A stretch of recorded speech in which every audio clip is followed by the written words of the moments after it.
Recording in progress.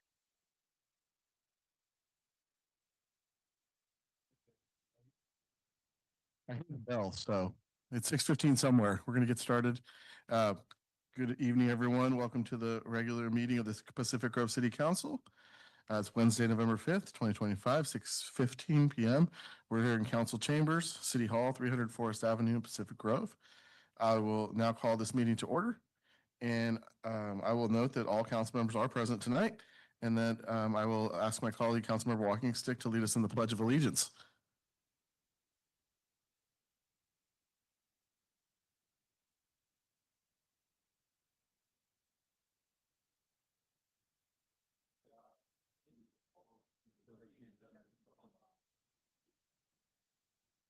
Thank you very much. And now I'll entertain a motion to approve this agenda. Second. We have a motion by Emilio, second by Paduri. Any discussion on that? Seeing none, take a voice vote. All in favor say aye. Aye. Any opposed? Seeing none, passes unanimously. We'll take the agenda as stated. And tonight I'll invite for presentations. We do have one. We have Safe Streets Together Monterey County Campaign, and I'll invite Ariana Green from TAMC to make that presentation. Good evening, Mayor and City Council members. My name is Ariana Green. I'm a Principal Transportation Planner with the Transportation Agency for Monterey County. And tonight I'm here to find out if Pacific Grove would like to be a pilot city for our Safe Streets Together campaign. The campaign is a countywide traffic safety effort that's led by TAMC and the county and Live Well, formerly known as Blue Zones. And the purpose of this campaign will be to bring awareness to key traffic safety issues in each of our communities across the county. But even more than that, we'd like to take it a step further and actually try out methods that would result in long-term behavior change. So we're actually changing harmful behaviors to safe ones. And we feel it will be really important to the campaign to really work with community members and really have each campaign driven by community. And so what we'd like to do is try out a process where we form a community steering committee and really let the community lead and develop the campaign. TAMC would facilitate these steering committees, and then we have funding to produce initial materials for the campaign. So I know that this is not an action item tonight, but if this is sounding good, then I can come back with a written proposal at a future meeting. And that's it.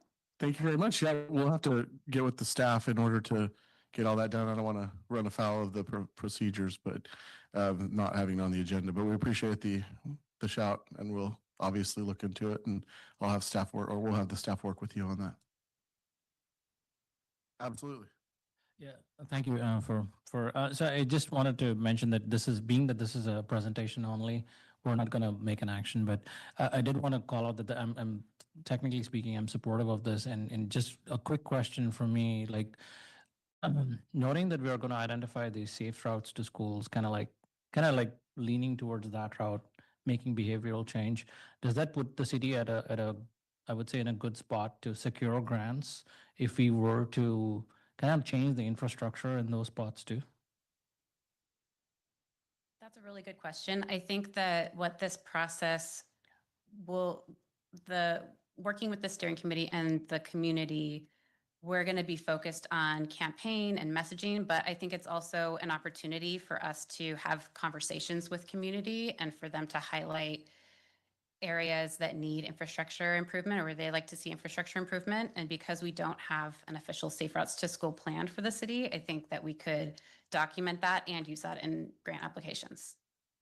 Okay, thank you. And I did want to call this out if just for awareness that the city did like have a relationship with Blue Zones too. So I think we're still stepping in the right direction. Thank you. Thank you very much. I'd encourage you to provide staff with more detail on the entire thing, and then we could look into that. Thank you. Thank you. Okay, let's move on to council and staff announcements. We'll start with the closed session, report on closed session 3A. Thank you, Mr. Mayor. I have a report. The city council met in closed session on Tuesday, October 28th at 12 p.m. and then earlier this evening to discuss public employee appointment of the city attorney as authorized by Government Code 54957. The council has selected a preferred city attorney firm at this point to move forward with, and legal services agreement will be coming on an upcoming city council agenda. Thank you very much. So that's our report out. And now I have an announcement tonight as a council announcement.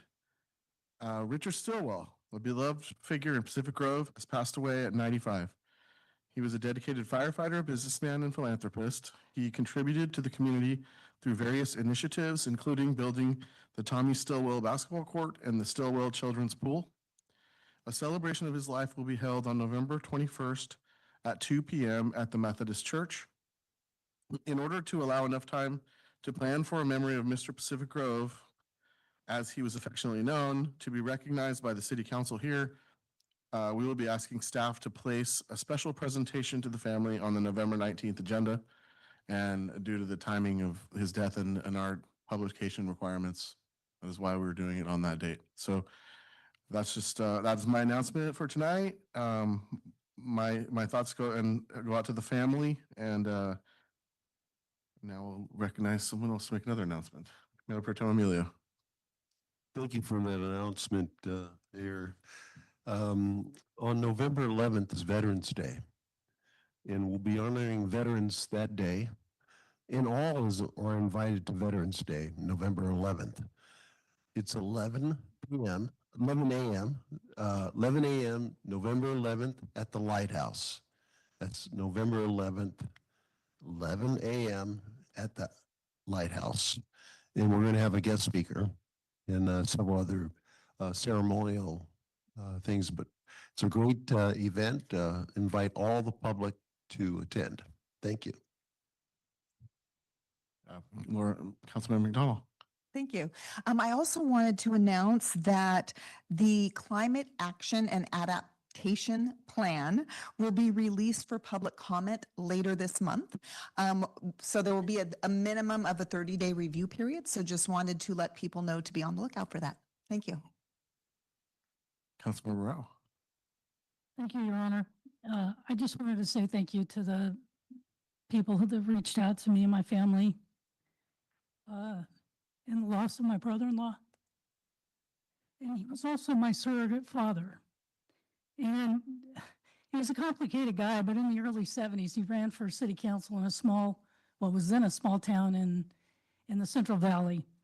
And I was really young, but I remember him going door to door and leaving flyers and seeing his yard signs everywhere and watching him win a seat. And even though later in life we found ourselves on opposite sides of the political spectrum, he was really happy that I chose public service, and it gave us a way to connect again. And we were able to talk about running and governing in a small town. And I think it just made more clear why I did what I did and why I'm just so happy to be here. So thank you to everybody. I just wanted to make sure that I said thank you. That's great. Thank you so much. Anyone else? All right. Okay, so will that bring us to general public comment? General public comment deals with matters subject to the jurisdiction of the city and the council that are not on the regular agenda. And so who shall we welcome from chambers? We'll start with in-chambers folks. Ms. Goldbeck? Yes, my name is Susan Goldbeck, and I'm a resident of Pacific Grove.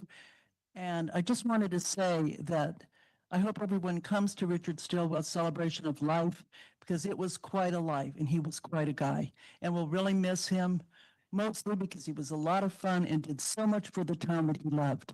That's why they called him Mr. PG. Thank you.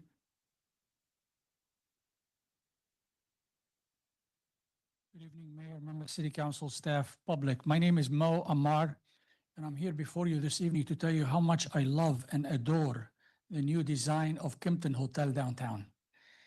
It fits so well with the library and the museum and the park and the Chamber of Commerce.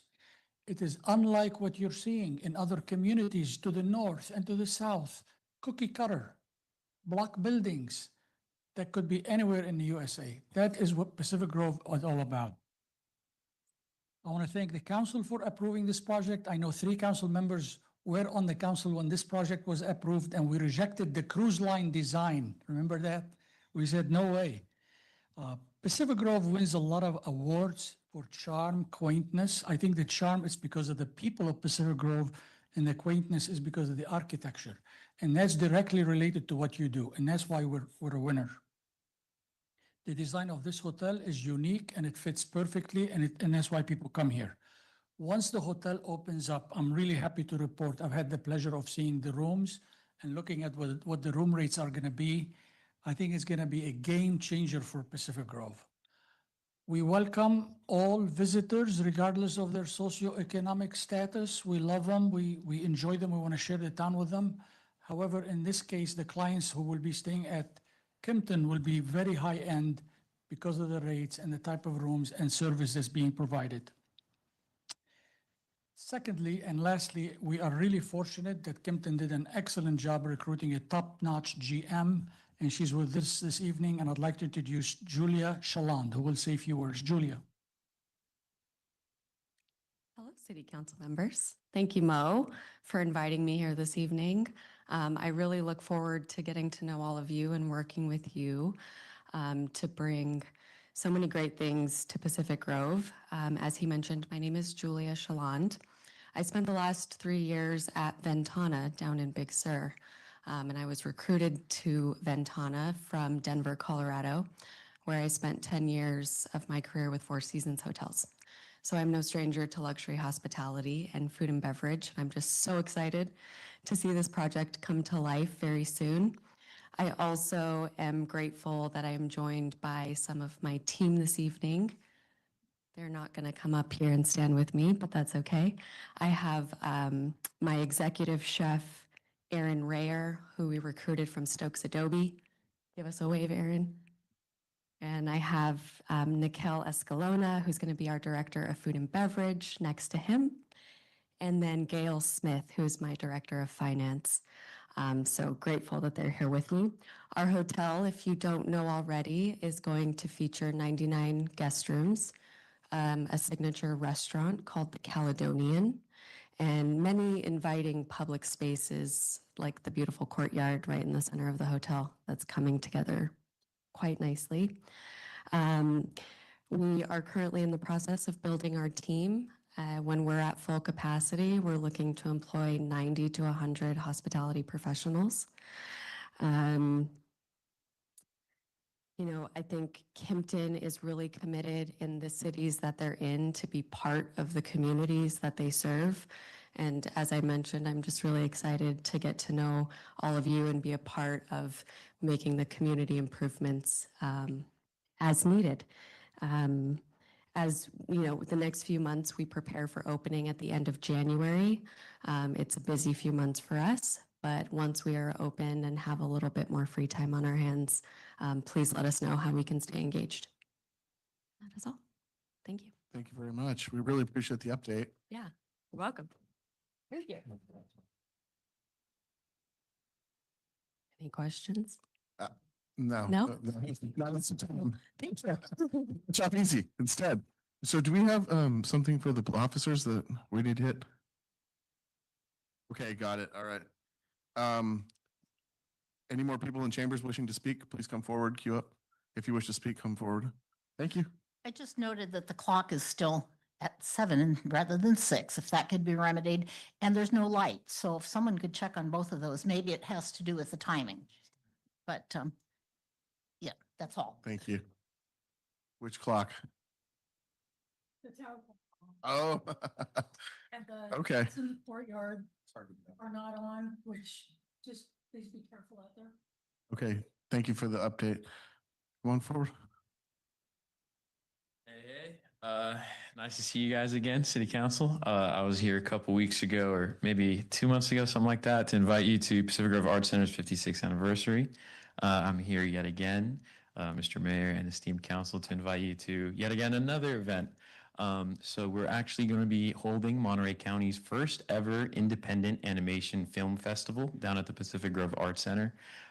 This is big for arts and community, especially here in the Monterey County. We're hoping to make this something that's annual, something that's a cornerstone of our cultural exhibits here in Monterey. And I'd like to extend an invitation to all of you to join us December 7th. It's going to happen from 6 p.m. till 12 a.m. I know if you guys can't stay up that late, that's fine. But we got a lot of animation, and we're very, very proud to say that while it's student facilitated, sorry about that, it's student facilitated and run as an event. All of the content featured there is actually from not students, but industry professionals from across the world. We're very proud to showcase a diverse lineup from people of all types of ethnicities, ages, and genders. And we hope that you guys will join us on December 7th. Thank you very much. Thank you.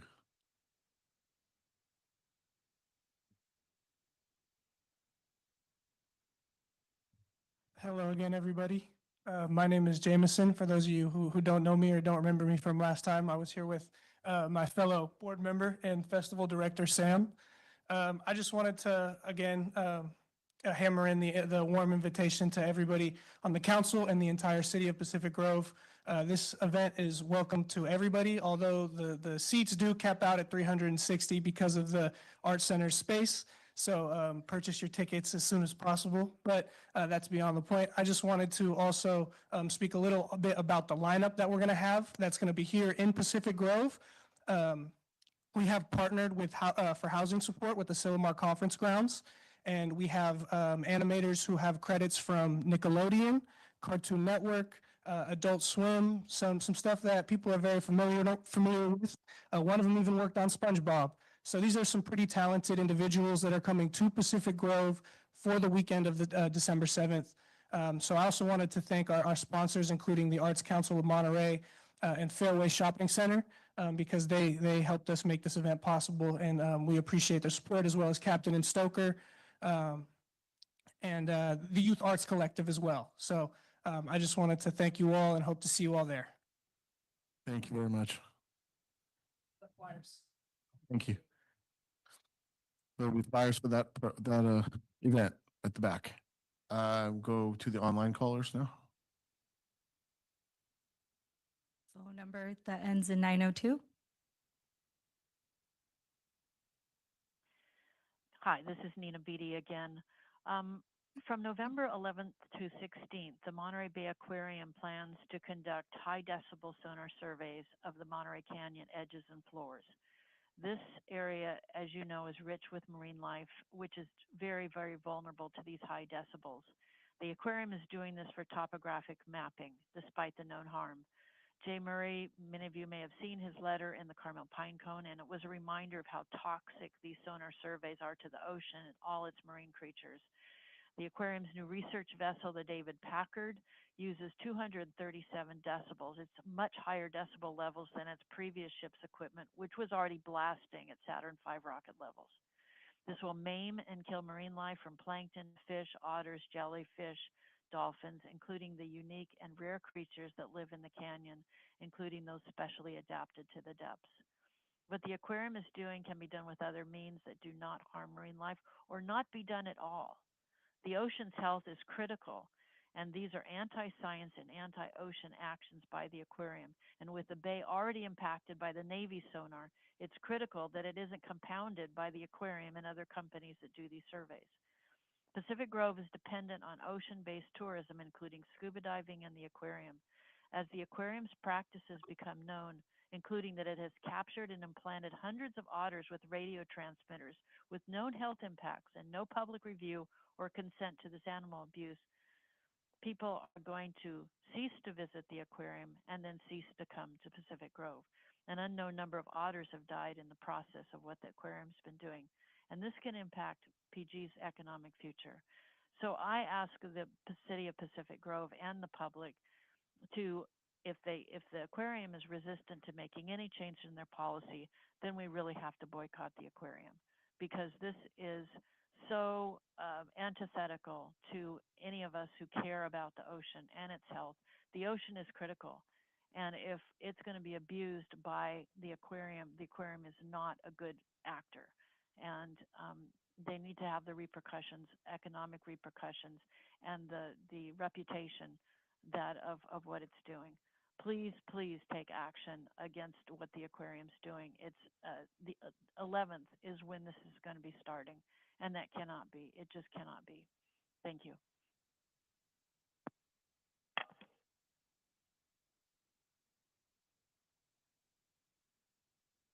Next, or anyone else? Colleen Ingram. Yes, thank you for taking my call. I was expecting the chief of police to be making a report on the flock license plate readers. So this is what my comment is about. I support public safety. I'm sorry, I'm going to interrupt this. Yes. There's an item on the agenda for this, so your comment will be taken at that time. Thank you. You're welcome. Lisa Ciani. Thank you. November is Native American Heritage Month.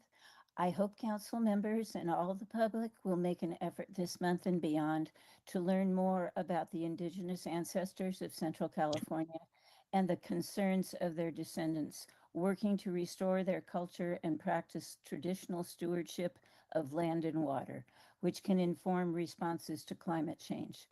I'd like to share my personal indigenous land acknowledgement.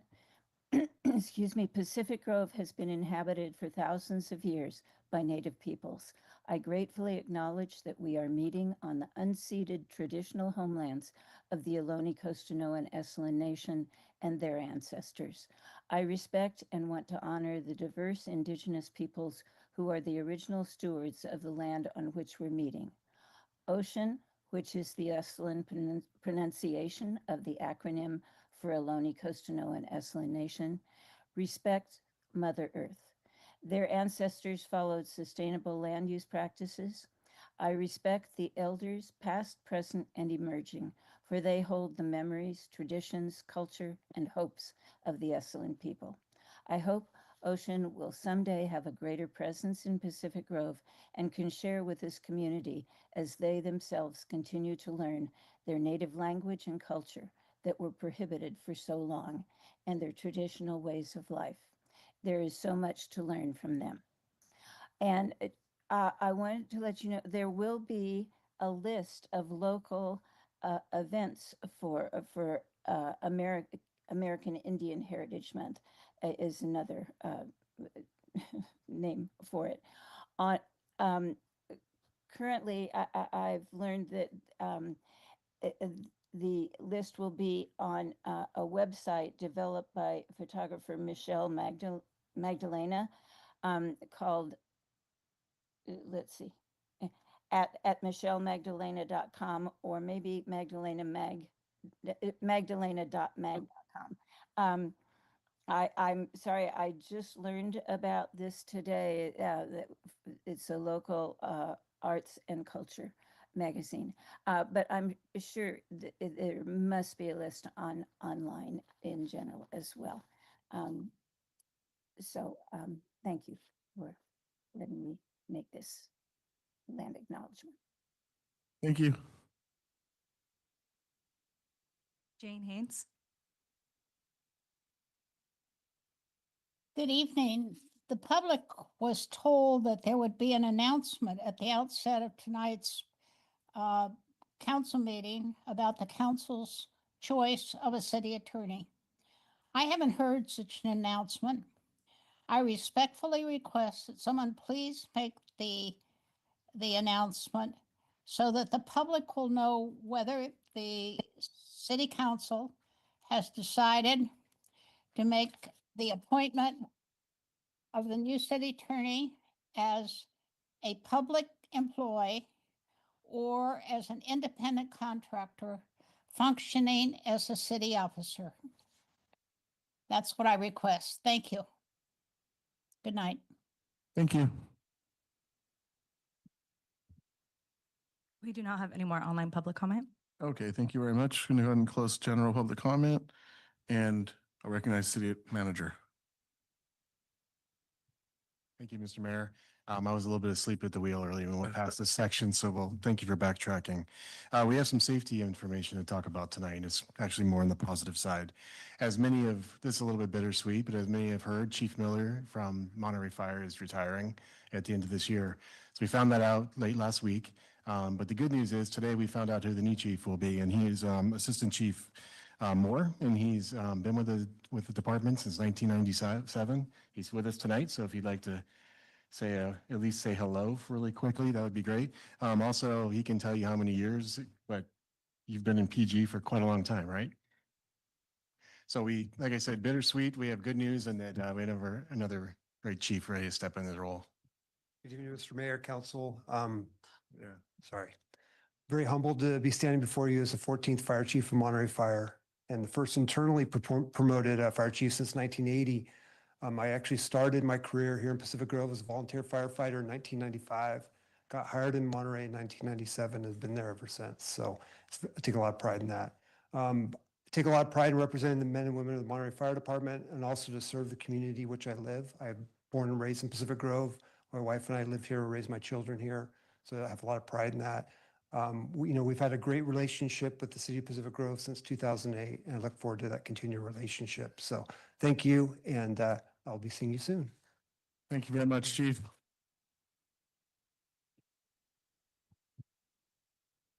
I'd also like to invite Chief Day up. We have some new personnel to introduce to you tonight.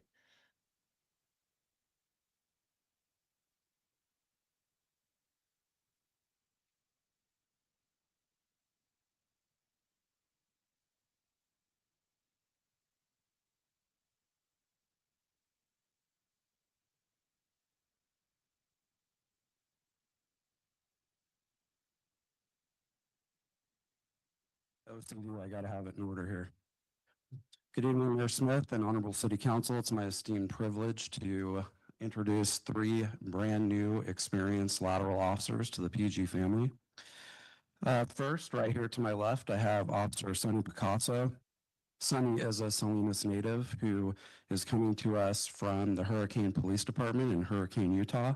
She's been working there for about the last 3.5 years in the patrol division and also as a defensive tactics instructor. She is a graduate of the Hallmark Charter High School, and she enjoys outdoor activities such as camping and hiking and spending lots of time with her kiddos and the family.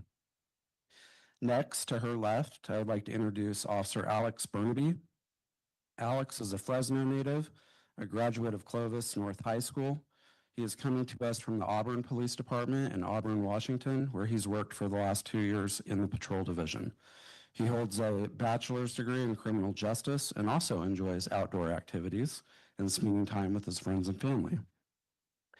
Last but certainly not least, it's my pleasure to introduce Officer Jacob Gonzalez to the far end.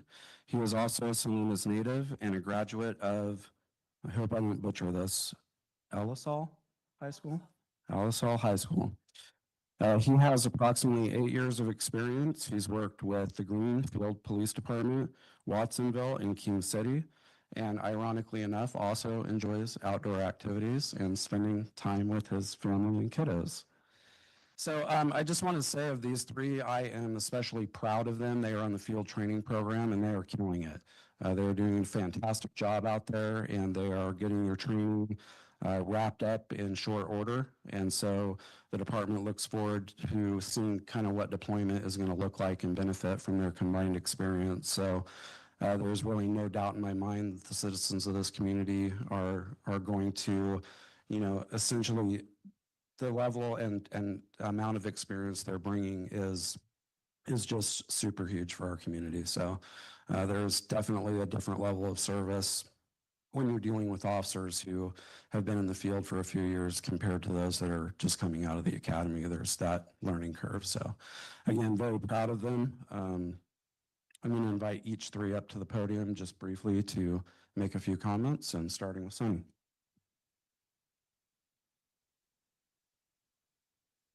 This is my daughters, Scarlett and Jolene. And I just wanted to thank you guys for the opportunity to come and be introduced to you guys and just to serve the community. It's an honor to be here. Welcome. Thank you very much. Thank you.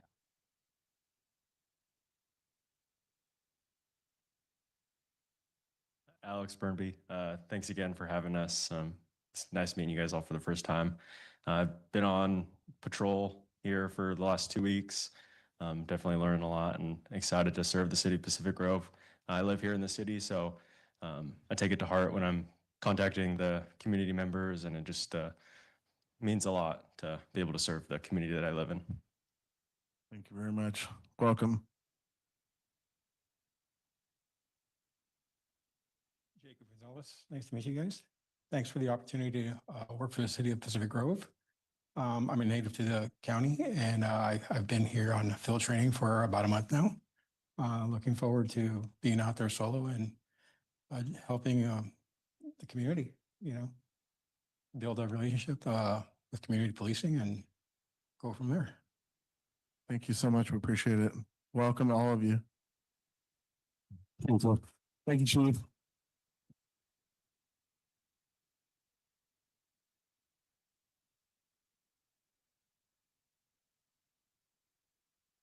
Okay. And that's okay. We're moving on. Thank you very much. We're looking forward to having the service of those officers in the community and working with Chief Moore. So we'll move on to the consent agenda. This deals with routine and non-controversial items and may include action on resolutions, ordinance, or other public hearings for which testimony is not anticipated.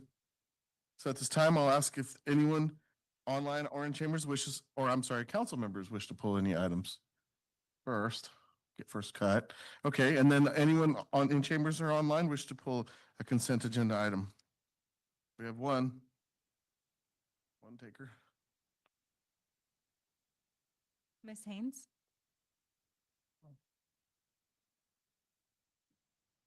No, I didn't have a comment. Oh, thank you, Ms. Haynes. Okay, we'll bring it back to the council. Ms. Ariola, is there any hands raised? No more. Okay, we'll bring it back to the council for action on consent. I'll go ahead and move on the consent items first. All right, motion to approve consent by Emilio. Second. Second by Paduri. Any further discussion? Seeing none, I'll take a voice vote. All in favor say aye. Aye. Any opposed? Seeing none, passes unanimously. And we will move right into 11A, public hearings, adoption of a resolution establishing fees, et cetera. And I will recognize our city manager on item 11A. Thank you, Mr. Mayor. This item, as it's coming up here, is a follow-up to two items that you recently saw. Second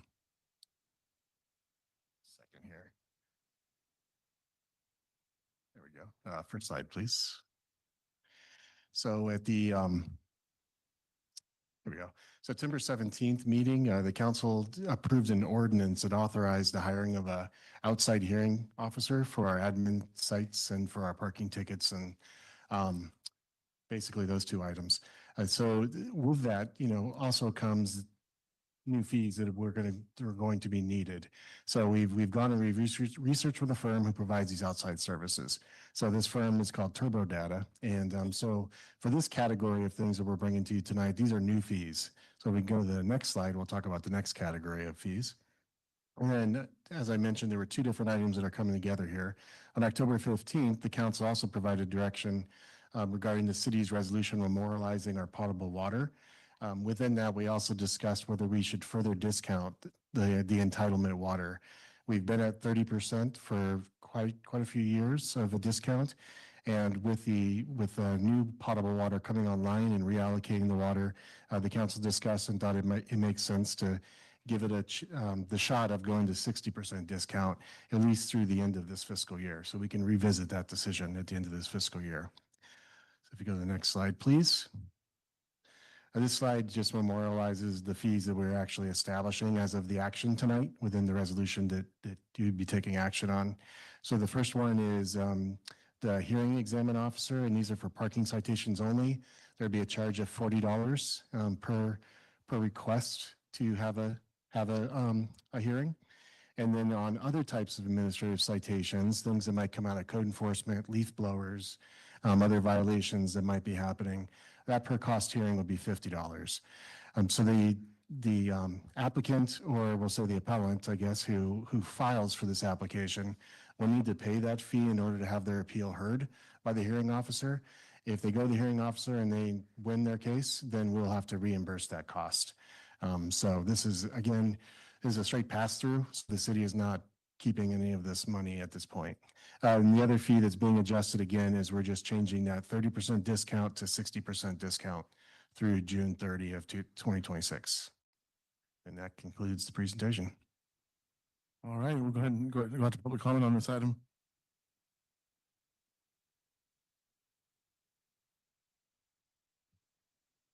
Any hands? We do not have One. Miss Dahmer. Thank you. I am not a proponent of outsourcing. It seems like all the things that we could administratively handle before are being outsourced, and I do not think it serves the citizens well. Thank you very much. Thank you. We do not have any more online public comment. All right, we'll bring it back to the council. Close public comment on this item, 11A. Bring it back to the council. Seems to be a memorialization of previously made decisions, so I'll entertain a motion on this. Thank you. Second. We have a motion by Peduri, second by Emilio. Any further discussion? Hearing none, we'll take a voice vote. All in favor, say aye. Aye. Any opposed? Hearing none, passes unanimously. Thank you very much, Mr. Mogensen. Thank you, council members, and we'll move on to item 12A, and we will recognize the city attorney, Mr. Pierrick.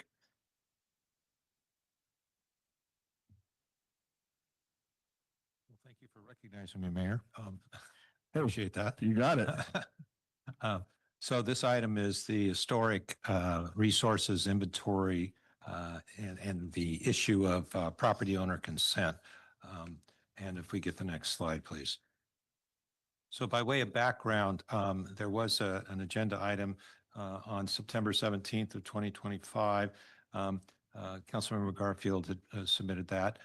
And in that agenda report, there was a statement here with respect to inclusion in the historic resources inventory, which may add or subtract value from property and should be disclosed to a property buyer upon sale as being pertinent to the value of the property.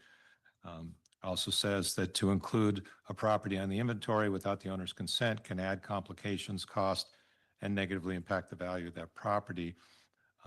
Finally, perhaps in practice, property owners are consulted or notified, but this section says that the owner has no say. And this particular paragraph was followed by the next slide, which I'll go to now. So further background, again, this is a quote from that previous agenda report. It says inclusion on the inventory is based on the criteria listed in Municipal Code Section 2376.025 and is not limited to a specific year of construction. Then there was a sentence that was lined out, which says the consent of the property owner is not required for inclusion on the inventory. The Pacific Grove Historic Context Statement, Guidelines for Historic Assessment, and Historic Resources Inventory can be found on the city's Historic Resources webpage. So that is the background by way of what was included in the agenda report of September 17th. I was asked at that meeting to do some research with respect to the historic inventory and the issue of property owner consent in terms of whether or not that a person who owns property whether that consent would be required to be added to the inventory or not. Next slide, please. So we start with chapter 23.76. I'm not going to read everything you see on the slide here, but I will just briefly state that section 2376.025 sets forth the evaluation criteria to be considered. 2376.030 is the historic resources inventory historic determination, and the beginning of that section does say that properties may, and I've bolded the word may, be added to or deleted from the historic resources inventory, either by initiation of the Historic Resources Committee or by submittal of a historic determination application by the property owner. So the takeaway from these two sections is that there are evaluation criteria and that those criteria are used to determine whether or not the property qualifies. But the addition or deletion of a property is optional, if you will. It's not mandatory. It doesn't say shall be added. It says may be added. All right, next slide. So on the issue of property owner consent, from what we were able to tell in our research, that the language that I read earlier from the September 17th, 2025 agenda, it appears to have come from the city's website regarding the Historic Resources Committee. I can say that in our research, we found no provision in the city municipal code on whether property owner consent is or is not required for inclusion of their property in the historic resources inventory.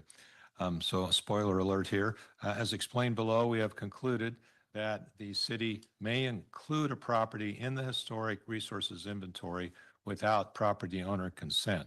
All right, let's see how we get there. Next slide.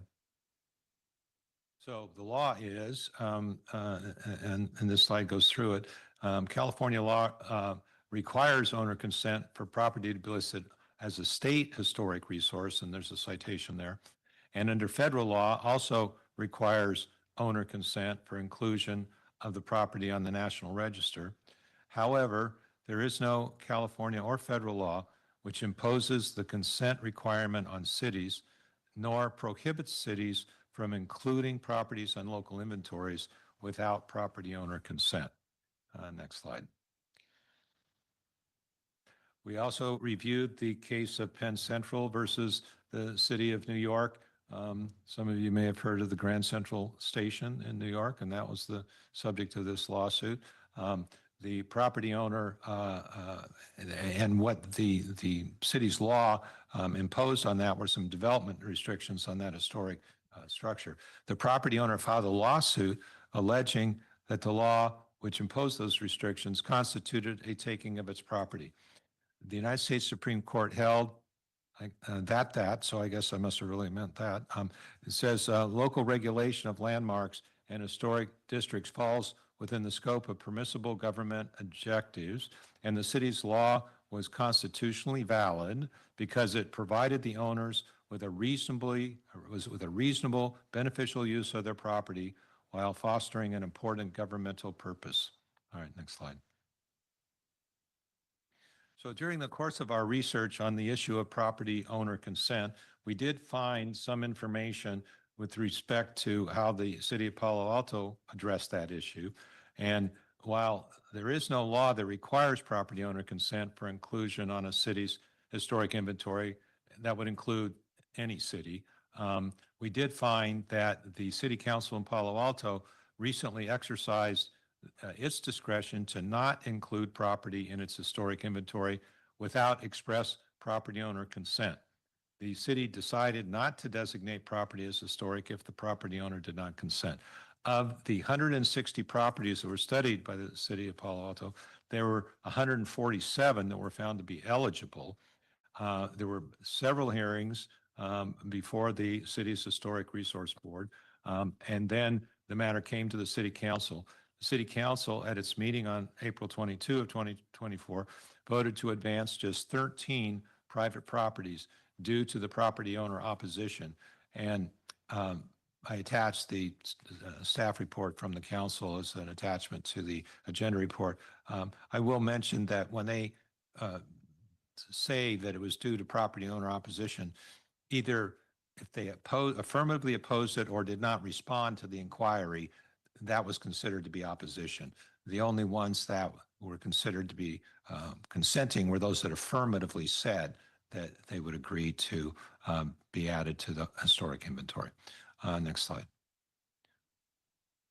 So our conclusion is that property owner consent for inclusion in the City of Pacific Grove Historic Resources Inventory is not legally required. However, the city may exercise its discretion in determining whether to include a property owner and include a property in the historic resource inventory based on lack of property owner consent. This goes back to what I had said in my earlier comments, that your code basically says that it's optional, that you may add. And the city of Pacific Grove, just as the city of Palo Alto, could, not necessarily must, but could exercise its discretion considering the issue of property owner consent, but the lack of property owner consent would not prevent them from being added. Next slide. Questions? Thank you, Mr. Perrick. We'll go ahead and go to the public, see if we have any comment on this one. Yeah, one. I think we have one. Ms. Gianni? Thank you. There's some pertinent, objective, and essential information in the agenda report. However, the city attorney misrepresents Municipal Code Section 2376030 in the last sentence of Part B. He takes the word may in the sentence about how additions and deletions are initiated, whether it's by HRC or the property owner, and applies may to the following sentence, which actually says the HRC, quote, shall, not may, shall determine following hearing whether or not the property should be added or deleted based on the established criteria. And he concludes erroneously that the city does not have to include a property on the HRI based on satisfaction of the evaluation criteria. In any case, he does establish that zoning restrictions to protect historic properties have been upheld in the courts. The agenda report concludes with an example that favors facilitating amendment of our historic preservation ordinance to allow owner permission to be required for placing properties on Pacific Grove's historic resources inventory. Pacific Grove does not aspire to follow Palo Alto's example. The purpose of the Historic Resources Inventory is to document and protect PG's historic buildings. Our community's character is defined by its unusually large collection of existing historic buildings, both humble and ornate, in a uniquely beautiful natural setting of ocean, rocky coast, bluffs, beaches, dunes, and forest. And another defining characteristic of PG is the people who choose to be stewards of our historic, cultural, and natural resources. PG has demonstrated over the years how important it is to protect our history, and that is evidenced in the Historic Resources Inventory, in our general plan, and in our local coastal program. Historic buildings, those that meet specific criteria for historic significance and integrity, are not less historic if an owner comes along who doesn't want to meet the guidelines required to protect PG's history, or who thinks there's more profit in not having protective zoning restrictions when they sell. Historic buildings have all been maintained by a series of owners over the years. If this council chooses to require owner permission to list a property on the HRI, it therefore would presumably require owner permission to retain a property on the HRI. How long would Pacific Grove continue to be the special community that it is? Please represent our special community with respect for the protections for historic resources in the HRI, the general plan, and the local coastal plan. Thank you. Thank you. Ms. Dahmer?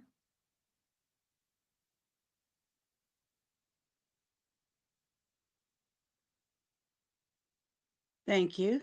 Mayor and council, somebody got their panties or pantaloonies in a twist, because we have added, I mean, the HRI was done by Page and Turnbull drive-by.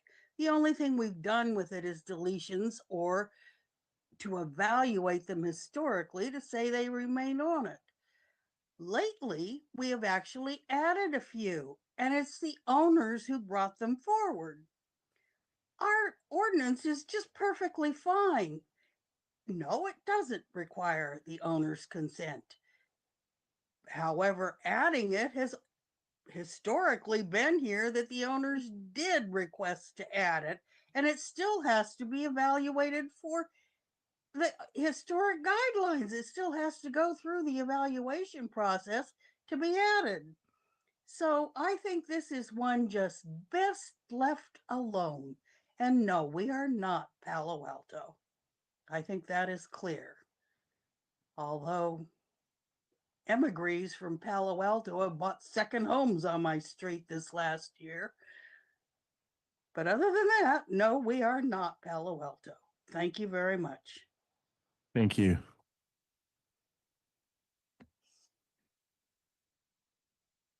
Any other lands? We do not have any more online public comment. Okay, thank you. I'll go ahead and close public comment. Bring it back to the council. I'm just going to note that this is a Excuse me, receive Mayor- and file. Mayor, Yeah. would you like me to answer some of the questions that were raised by the commenters? Yeah, that's fine. I'm just going to state really quick that this is a receive and file, so I'm just going to let everyone who wants to comment on it give a comment when they wish to, if they wish to. But go ahead now, if you have an answer to that I do. question about the legality, the statement of shall and all Yeah, that. I do. Okay. Can we get the slide back up, please?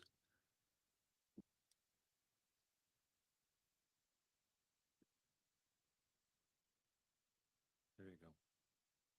So the speaker mentioned section, no, that's not, that's the right one. Okay. The speaker mentioned section 2376.030. So as you can see, there's two sentences here. The first sentence says properties may be added to or deleted from the historic resource inventory, either by initiation of the committee or by submittal by the property owner. So that's concept number one. Concept number two is that the Historic Resource Committee shall determine following a hearing, so it says they shall, whether or not the property should be added. So I read that to mean that there's no requirement for the Historic Resource Committee to add the property to the historic inventory merely because it meets the criteria. What they are required to do is determine whether or not it will be added. And the point from the prior sentence, which I think when you read codes, you need to read the entire code to understand the significance of it. So having done that, it's my opinion that this code section means that property may be added if it meets the criteria, and that would have to be determined by the committee. So if it meets the criteria, they would then decide whether or not to add it. If it doesn't meet the criteria, then they could say, well, it doesn't meet the criteria, so we're not going to add it. So that's what their role is in that second sentence. But the first sentence to me is controlling in terms of whether or not there's a requirement that merely because a property meets the evaluation criteria that it must be added to the inventory. And it's my opinion that it does not have to. And with regards to Palo Alto, the reason I wasn't comparing Palo Alto to Pacific Grove in any way other than the fact that there was an issue that you share, which was they had an issue about property owner consent, and this issue was presented to you in September. So when I was doing the research, I came across Palo Alto, and I just presented it because they dealt with the similar issue of what do we do about property owner consent or lack of it, and they chose to exercise their discretion to not require those that didn't want to be included to be added against their will. That was my point about Palo Alto. Understood. Yeah. So I'll just thank you for the clarifications. Again, receive and file on this. And there's no resolution or anything like that. My particular position on this is I think it's fine as is. There is an important reason to have it be so that you can be added to an inventory to protect the stock of the historical homes. And I can foresee a scenario where, the property owners don't want it on the agenda or on the HRI because they may not be able to do certain upgrades or whatever the case may be if they were to leave it on there, because it won't then meet the criteria. So I think in this particular instance, it's important that we maintain that right now. And we have a lot of people coming into town buying properties and things like that. And our real estate's very hot, obviously. So that's where I'm at with it. But if anyone else wishes to comment, please do go ahead. Councilmember Garfield. Thank you. I want to speak to the Palo Alto methodology that they used. And in this one, I think it's important to realize that their Historic Resources Board determined which homes and properties were of interest to put on their inventory, and then reached out with considerable effort to those homeowners in many cases, convince them of the value of listing those homes. So I think that proactive nature of the course of action that they took is something we can all learn from. And I know that we all want a robust, accurate, and legitimate methodology for evaluating houses and other properties. We want to preserve the value of our community as a whole, and we want a systematic, reliable way of doing that. In doing further research and looking at the most recent addition to the HRI, I discovered several steps along the way that I think are pertinent to know about.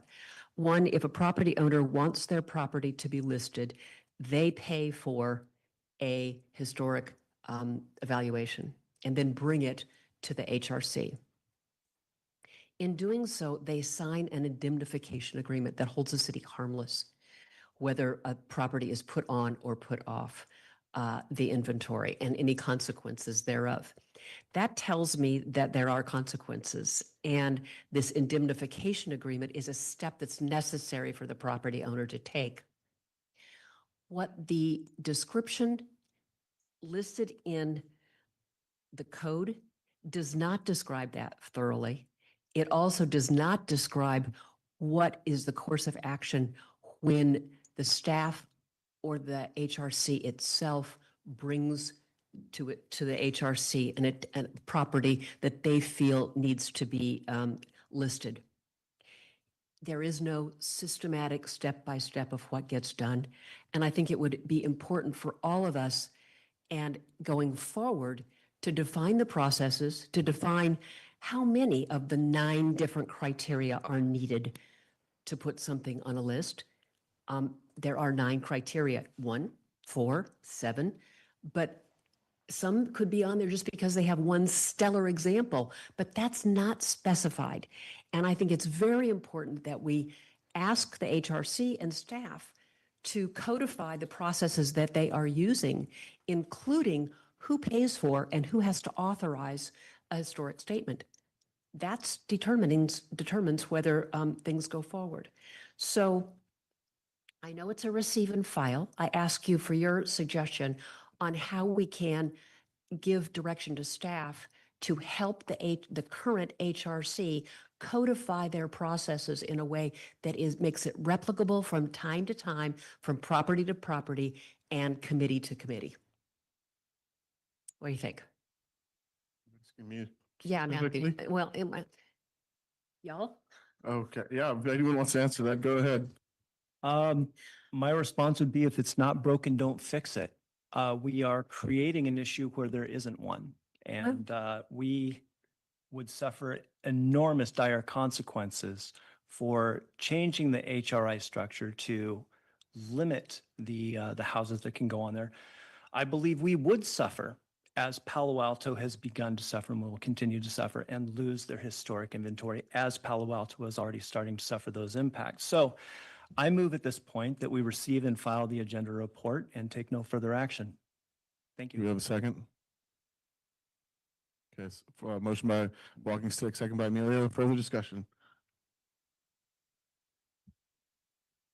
I think we need to say what we do and write it down. And I think that holds for here.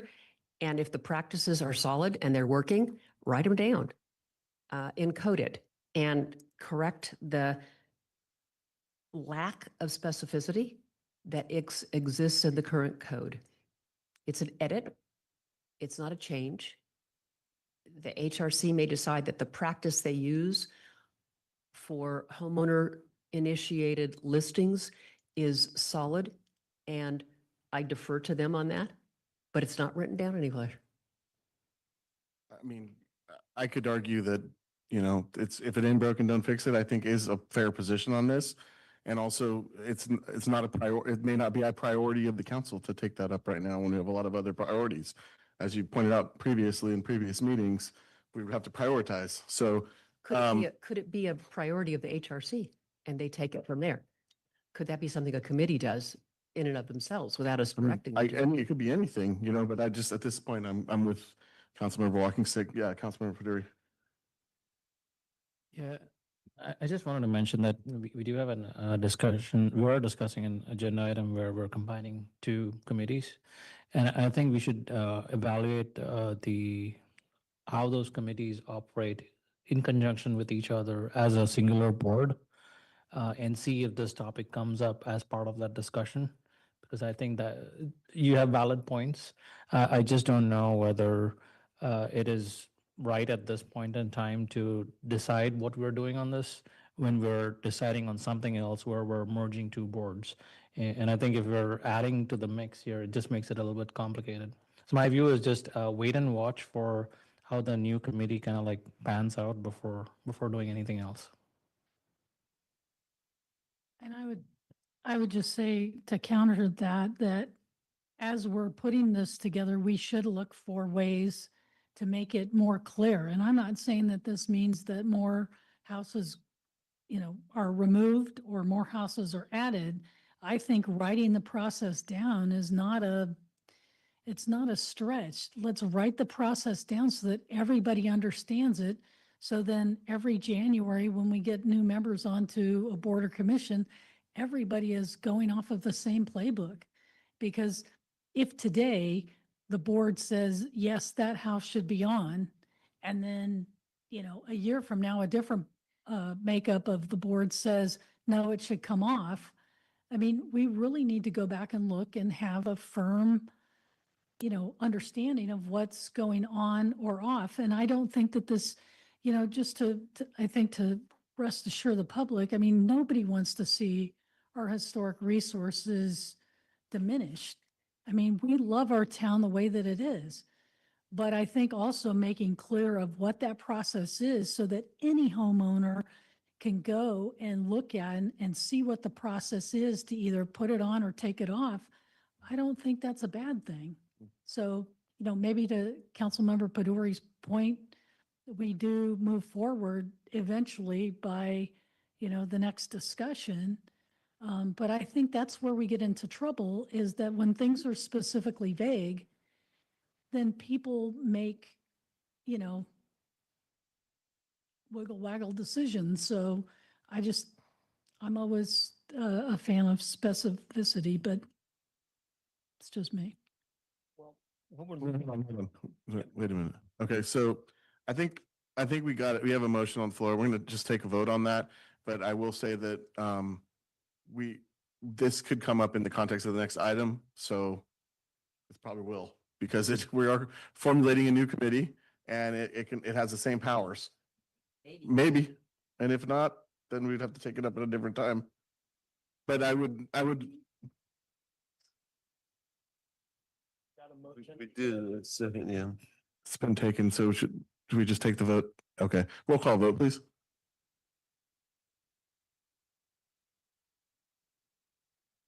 Councilmember Garfield? Councilmember McDonald? Yes. Councilmember Paduri? Aye.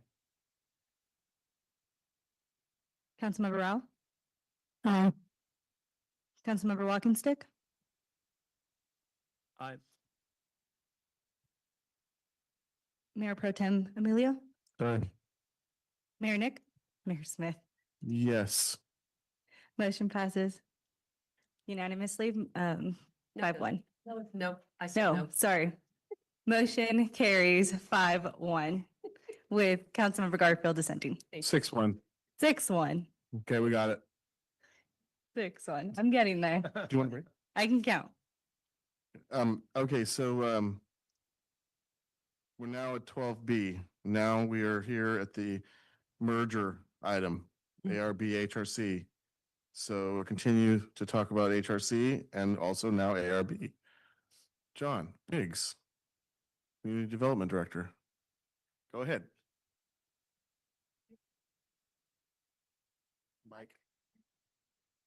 Let me do that again. That's better. I thought the red light was off.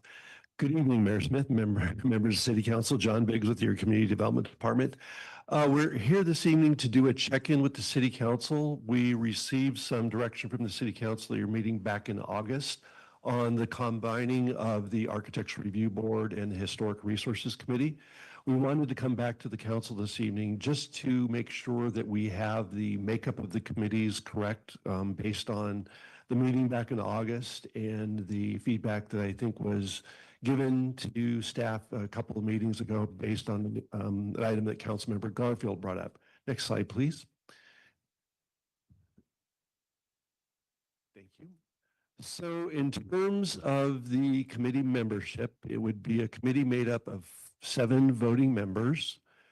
2 members would have experience in the construction trades, either contractors, carpenters, engineers, and so forth. 2 members would have experience in the design trades. That would be people with degrees in architecture, landscape architecture, maybe mechanical engineering, and design. 1 member of the newly revised or newly made up committee would be a member appointed by the, or excuse me, nominated by the Pacific Grove Heritage Society, appointed by the mayor, and then confirmed by the city council. And then 2 would be members of the community that have an interest in serving on the Architecture Review Board. These are what we took to heart in terms of the feedback that we received from the city council, what the makeup of the committee should be. We're open to other suggestions and ideas that the council might have. And we would take that feedback from the council and wrap it into a series of, not a series of ordinances, but an ordinance that amends numerous sections of our municipal code. Next slide, please. And I just wanted to point out that we are not looking at diluting the protections provided by our zoning regulations to properties that are on the historic resource inventory or that may be added to the historic resource inventory. Our goal is just to modify the regulations as they are right now to wrap them into one hearing body that would consider all the applications that go before the Architecture Review Board right now and the Historic Resources Commission.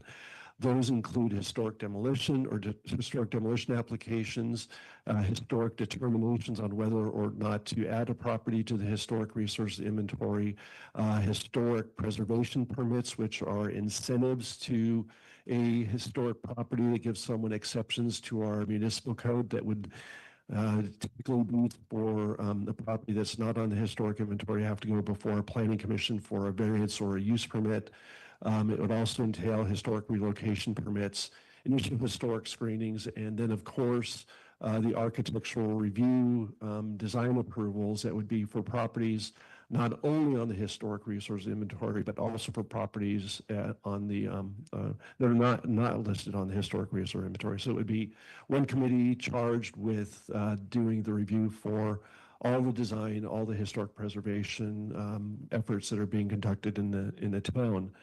I wanted to note that, we had a meeting a couple of meetings ago with our planning commission. We talked quite a bit about training, and when we move forward and after the committee is formed, we will be sitting down and doing a lot of training with the committee, both on process, on historic preservation, on good design, architectural features, and what the terminology for architecture is so that they have a good background information. And we'll be doing that on a one-on-one basis and maybe inviting the chair of the newly made committee to sit down in our meetings with staff members, both myself and the staff member that is the liaison to that newly formed committee, just so that everyone starting off in that committee in the beginning has the same background information and can hit the ground running and be effective as commissioners. We want to give them the tools as best we can so that they can do the best job for the city that they can. So with that, I think I will open it up to questions. Again, we're just looking for feedback from the city council this evening on the makeup of the committee, and we'd be happy to answer any questions that you might have. I will go ahead and go to the public for comment on this. This is the 12B merger. Got a couple on the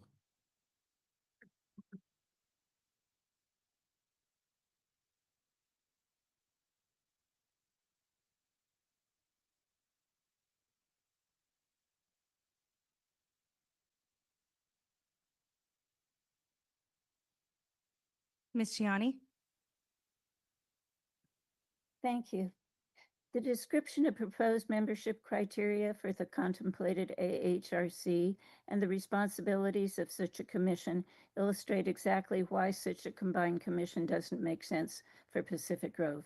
Most importantly, there's no indication of how a combined commission of this composition and with these duties would protect Pacific Grove's historic resources as the general plan goals and policies call for. Almost every application and project listed for the proposed AHRC to consider is a historic preservation concern. Only applications for new construction and major alterations to structures not listed on the HRI and sign permits do not require historic preservation experience or expertise. And members with no required experience or expertise in historic preservation could be making decisions about items that need historic preservation experience. Training isn't experience. Only one member needs to have historic preservation experience, according to these criteria, and possibly not even one could be recruited, since any historic preservation appointees on the commission would have to be addressing new construction, non-historic alteration projects, and sign permits instead of doing urgently needed historic preservation work that should be addressed. And they would be sitting on a commission whose majority would be making decisions on historic preservation issues that they're not familiar with or would be quickly trained in. That does not sound motivating for members of the community interested in historic preservation to make the time commitment to serve on the combined commission. PG's amazing collection of historic buildings, along with its scenic natural beauty and wildlife, are treasured by residents and visitors who bring revenue to the city. Please don't waste time, staff time, undoing our Historic Resources Committee and revising our historic preservation ordinance when staff lacks experience and expertise to address that. What is being proposed now is for council to direct staff to undo what was accomplished through a thoughtful process and careful deliberations of public ad hoc committees in 2015 to 2016, composed of members of the community with experience, expertise, and dedication to protecting PG's heritage. The community did not want a combined commission then, and we don't want that now. Please approve option 2 and decline to move forward with the ordinance amendment process. Thank you.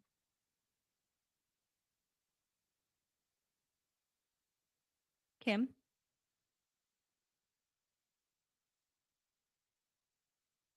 Thank you. Merging the Historic Resource Committee with any other board or committee diminishes it and the work it does. Our history is too important to merge it with other committees who are focused on different issues not relating to whether a property is historic. History is terribly important, as we are learning now with what is happening at the federal level, and it is one of the things that make our town a very special place that keep tourists coming to see it. Our historic homes are an attraction, and I am witness to that on almost a daily basis as people stop to take photos of my little historic home. People come here to see 3 things: our beautiful coastline, our variety of wildlife, and our adorable little homes. This town is so cute, and that's what we're striving to keep. We have lost too many of them already. Please keep these committees separate and let the Historic Resource Committee do their job. It is important to this little hometown. Thank you. Ms. Dahmer? Thank you.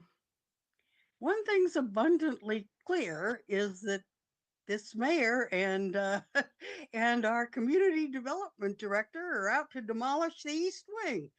Hey, good for you. It's gone. The Historic Resources Committee and the Architectural Review Board committee, they're 2 different skill sets. Exactly. They deal with 2 different issues and many other different issues. Exactly. And as the previous speakers iterated, they have, you're out to demolish our historic resources. It is as simple as that. This is not streamlining anything. This is making a longer meeting that, and there's no way to train. And the composition of this one person from the Historic Society, no one else requires historic background in anything. No. Hey, a construction crew, this is ridiculous. A construction company in design, there's two sets of criteria easily that of in building and adding on to and trying to preserve historic homes. And you're just lumping it together and saying, okay, let it all be demolished. And I just do not understand. Your public comment and your letters have said over and over what a bad idea this is. We so carefully considered it in previous years and came up with that we needed our Historic Resources Committee. And I just do not understand the mentality of what's going on here. 7 members that only one with history? That's a terrible makeup. If it's not at least 3 and 3, we've lost Pacific Grove. Literally. Thank you.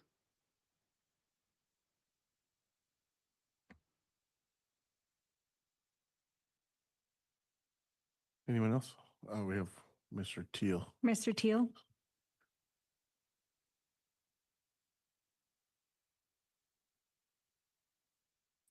Sorry, I was muted. Good evening. Can you hear me? Yes. Yes. Oh, great. Thank you. I'm not going to repeat what other speakers have mentioned, but I'd like to ask the City Council to take option 2, which is do not merge both committees. Thank you. Thank you. Appreciate it. Thank you. We do not have any more online public comment. All right, I'm going to close public comment, bring it back to the council for discussion. Just to address a couple of the comments. We're not getting enough people just as it is for the 10 people that we currently are trying to field. And we're also not getting the type of candidates that we have set out to try to field as well. So that's like at the right off the outset. So some of the comments don't apply because of that. So let me just throw that out there. But the other thing is that what we're trying to do, I think, through our department is we're trying to create we are trying to streamline things because we were told by consultants that we have way more commissions than other communities of our size. We were just told tonight we have huge needs financially. That's the other thing. So to me, it makes a whole lot of sense to try to streamline our boards and commissions. We don't have the same level of volunteers anymore. I do the appointment and then I send it to the council for approval. We don't have enough people to do all these things. So it is a sign of the times, and it's different now than it was in 1995. And we're going to work with now. We're in 2025. So clearly I'm supportive of this recommendation, and I really appreciate the staff's work on it. And obviously I'm not inflexible. I think, if we want to work on little things here and there, but we're taking from the Heritage Society thing. We already dealt with that at a previous meeting. We had a good item that brought forth the fact that, hey, this needs to go through our normal process. So we approved that item. Now it's been incorporated into this item. So, we're taking one thing at a time.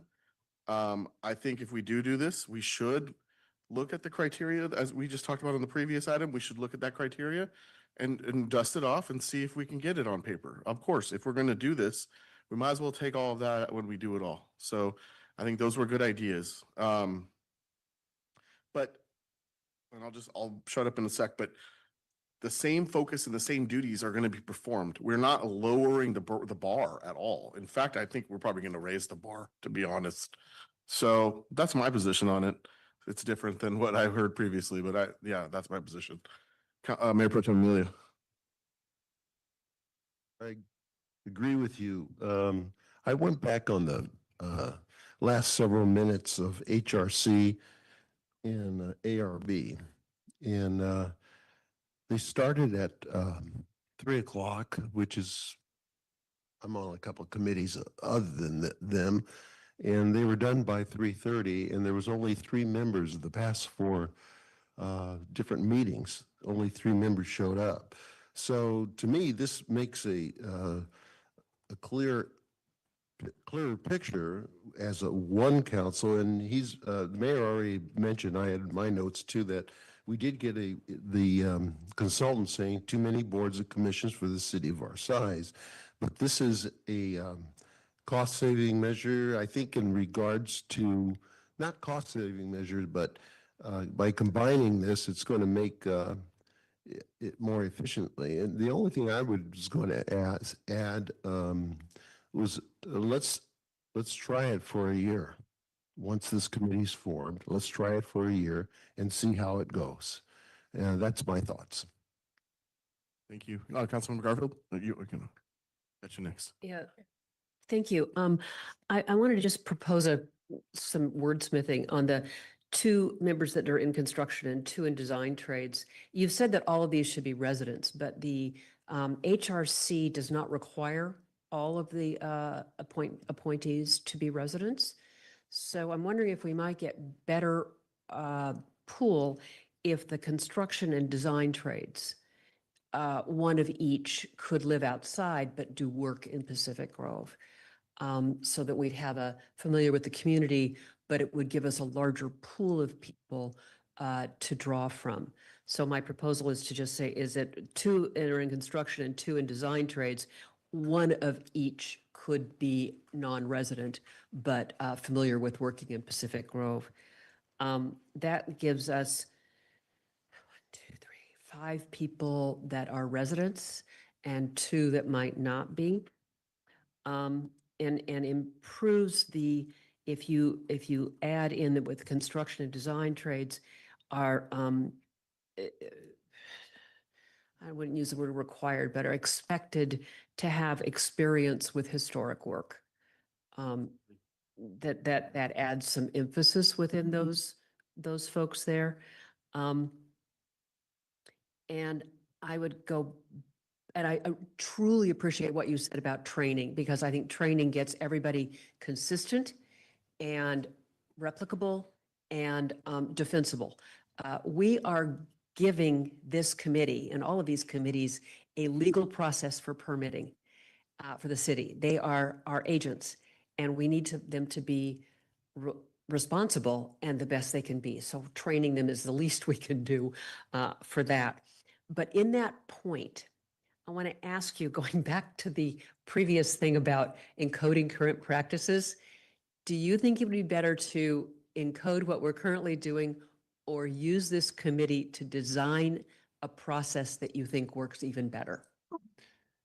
I would not recommend putting it in the code. I would recommend making sure that we have a clearly laid out process that's available for staff, the public, members of the committee, and applicants. That would be. Thank you. By encoding, I just meant write down, but I hear what you're saying is not put it in the code, but have a process that's noted. Yes, and accounts for the various different scenarios that we run into when we're looking at applications.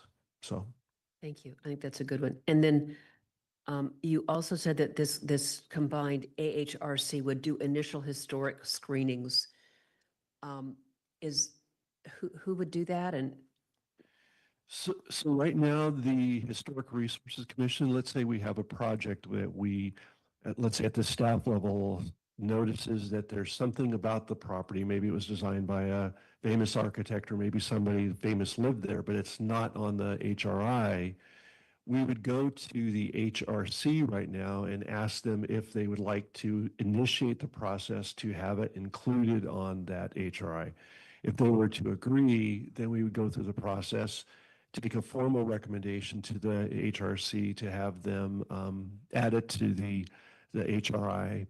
The only problem with that is that introduces, there's several steps in that process. First, initiation of the the process to get it included, then having it go back to the HRI or HRC for the formal inclusion of the property on the HRI, and then coming back potentially for either a design permit or a historic preservation permit for that project.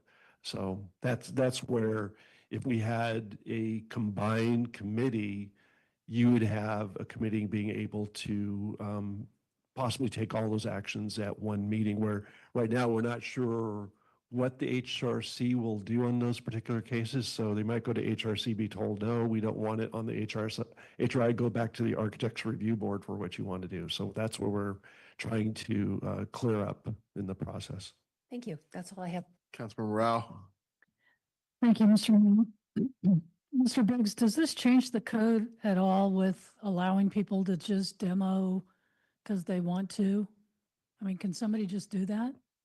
No, we have a prohibition against the demolition of properties on the HRI. So we're not saying that this is going to change the code and allow, houses to be altered outside of the current process. The same standards that we have in place right now for historic properties, we would look to incorporating into the updated codes. Thank you for the clarification. As you look at these, someone may say, does an architect or a contractor or other trades need 2 of each? And what has happened often in both the ARB and the HRC is that unfortunately, 1 or 2 people have to recuse because they are the architect on the project, they're the contractor on the project, they were the kitchen designer on the project. And so when you look at this, I think it's why we need 7 people instead of 5. I understand, unfortunately, the volunteer folks that have done this in the past, are being, they're aging out a little bit. They're deciding to move on and do other things. And so, I think we need to do a better job of recruiting folks. And at the same time, I think that in order to make arrangements for the amount of recusals that we have, I think it's important that we make sure that there's 7 and that there's multiple people in the trades assigned because of the amount of recusals that we have. So those are my 2 thoughts. Excellent. Councilmember Walking Stick. Okay. All right. Well, going back to the documented process for inclusion in the HRC, just the city of Pacific Grove. Yeah, there you go. How's that? Better. Okay, I'll start over. Okay, documentation on process. The city of Pacific Grove does have a guidelines for historic assessments that provides both the process, the procedure, and the exclusions possible.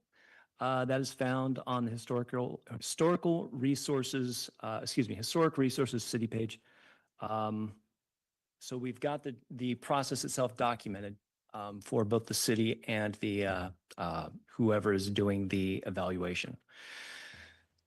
Regarding putting the 2 groups together, I agree that we do need to streamline. We do need to improve our overhead. I'm still not certain that this is a good way to go. We have 2 very important but different roles that these 2 commissions play, 2 different skill sets. And I know that the evaluation of historic buildings is labor intensive. You're looking at 40 hours plus to do an evaluation, sometimes to do an evaluation on a property for its historical value. I don't know that I want to put everybody on the ARB in that seat, especially if it's not their wheelhouse, right? So I agree in principle, but in the execution of putting together these 2 particular boards, I don't think this is our way to go. I am sensitive to the fact that we're having trouble staffing these boards. If we were to look at ways of expanding inclusion into making qualifications more inclusive so that we can expand our potential candidates, that would be fantastic. I am not opposed to Cynthia's idea of taking away a qualifier of you have to be a PG resident. I think there can be qualified individuals outside of our area. I prefer locals. I think we've established that, but as the mayor pointed out, we are having a problem with staffing, and that's a major issue. And that's the one thing that would drive me towards accepting this merger. It does make it tempting, but at the end of the day, they both have very important roles in our community. They both serve vital functions, and they're both very different skill sets. And because of that, I don't think I want to merge these two. And again, it was tempting to have an idea of let's try it out for a year and see how it works out. But I'd rather fix the problem now than wait a year. So I think a better approach for us would be to try and find a way to attract more qualified people to staff those rather than doing away with them. And like I said, I'm still down for removing some boards for reducing our overhead for boards and commissions. I just don't think this particular move is it. Thank you. Chaps or Councilmember Derry? No, I recognize you. Okay. Thank you, Mayor. So I think I've already provided my views on the topic. So I'm good with the merger. That's number one. And number two is I just to Councilmember Garfield's point. I was under the impression that the ARB also was the same because I was on the ARB and it had somewhat similar things where not everybody in PG was an architect necessarily. So we had to like step out of our like kind of area to look at architects. So maybe we can just broaden that Pacific Grove, or at least like relax it a little bit on Pacific Grove residency required, especially when it comes to specific professions. That's where, but I actually am on the, I know like Council Member Walking Stick is saying that we'll have to find more people for this. And on that note, my question to you is, even after all this is said and done, if we do not have people for these 7 positions, what is the strategy here? Like, can we still move forward as a quorum? Can we, any thoughts there? Just Certainly. So long as we have, if it was a 7-member commission, as long as we had 4 members that showed up during a meeting, we could hold a meeting and then we could consider projects so long as at least all 4 of those members were able to act on those projects and none of them had to step down because of some conflict of interest.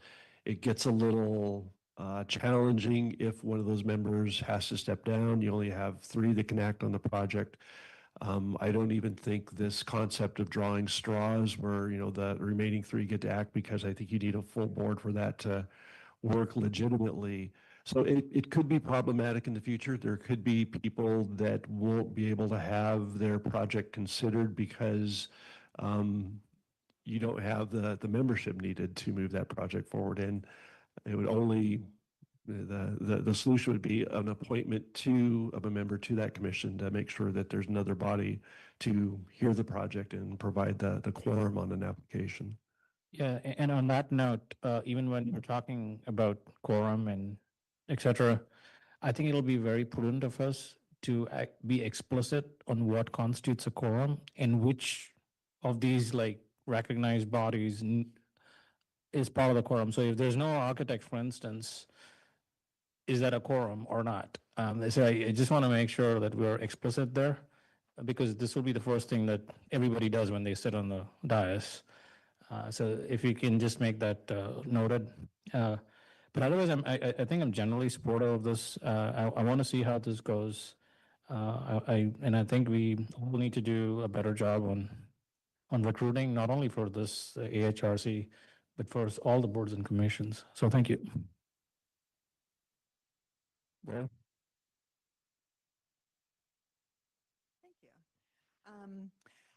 So I do understand why we're discussing this exercise. So I understand the challenges we're facing. But I'm particularly concerned about the proposed composition of the commission, specifically in this agenda report. But to me, it's sort of a little bit bigger of an issue. And I understand it's because we're only bringing forward the composition right now, but we are bringing it forward with little assurance of historic expertise or representation on the new commission. And so we've been told that we will, as the state laws change, have less discretion in the architectural review aspect. So it seems like this almost, although we say we're not diminishing the historic, because there's nothing stating that they have historic background, it could happen whether we, the current people, expect it to or not, unless we have that in writing, that is protected by requiring historic expertise. In one place it says expertise from the design and the architectural people. Others, they say interest or knowledge for the HRC. So it's very clear from public comment and just from history and PG that maintaining our historic or preserving our historic nature is important. We've just been voted by HGTV as one of the best little towns, and part of that is indeed because of our unique historic nature as well as our natural resources. And so a lot of the people choose to live here and visit here specifically for that. So I think it is critically important for us to ensure that we are protecting that. But more importantly, we're kind of talking about the composition, and I feel like that's putting the cart ahead of the horse, because until you look at the mission, the goals, the purpose of the committees, and in particular because here people are concerned about loss of the historic aspects, it's hard to determine whether we're meeting that need in the proposed combined commission. So looking at Municipal Code Chapter 23.76 regarding historic preservation, there's a very clear purpose there in protecting our cultural heritage, both the aesthetic benefit to the community. So they list things like preserve, protect, enhance, and perpetuate those historic structures and neighborhoods which contribute to the cultural and aesthetic heritage of Pacific Grove. Enhance the visual and aesthetic character, diversity, and interest of the city by maintaining the existing scale and the eclectic styles of buildings and their settings. Preserve the diverse qualities that define the character of the community. But here's an interesting thing. Towards the end, enhance property values and increase economic and financial benefits to the city, and protect and enhance the city's attraction to tourists and visitors, thereby stimulating business. So when this was written, it was very clear in our own municipal code how important the historic value is to our community. And we're hearing from the residents that that is still very much the case. So I feel like it's critical for us as council to represent the needs and desires of our community and to honor our municipal code as we proceed with this. And even more important in my mind is if you look at, so further in that chapter, is 23.76.021 Historic Resources Committee. And it specifically speaks to the current combination of people on the HRC. And it says it shall consist of 5 members having a demonstrated interest in and knowledge of historic preservation and the cultural resources of Pacific Grove. At least 4 had to be residents, so there already was some accommodation for the fact that they may not all be residents, and that 1 should be a licensed architect with preservation experience, landscape architect, engineer, or architectural historian, or be a licensed general contractor with preservation experience, and 1 shall be a representative of the Heritage Society. So the point being here that it was very clear in our municipal code that that historic context had to be front and center. And so with what's proposed here, there's nothing stating other than 1 person selected by the Historical Society that, I'm probably saying that wrong, the Heritage Society, that they potentially could be the only person with any historic interest and knowledge. So it's in the language of how we're writing this, and we open the door for that not being included. And I completely understand they will still uphold these rules, but by weakening the people that you're putting on the board from having that experience and that expertise, that puts us at risk for, first of all, making it harder for them to do that job because they wouldn't have the interest, the knowledge, or expertise potentially.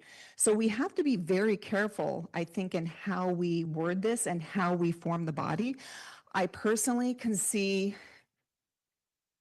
both the benefit of combining so that we can have a more streamlined process in that currently I've heard that sometimes a property may miss the Historical Resources Committee and just go to the ARB. And it would have been good to have both reviews. I understand they're only allowed 5 reviews. And so combining them together would still allow more time for appeals to be sure that the full process is done without it being basically approved without completion of that process.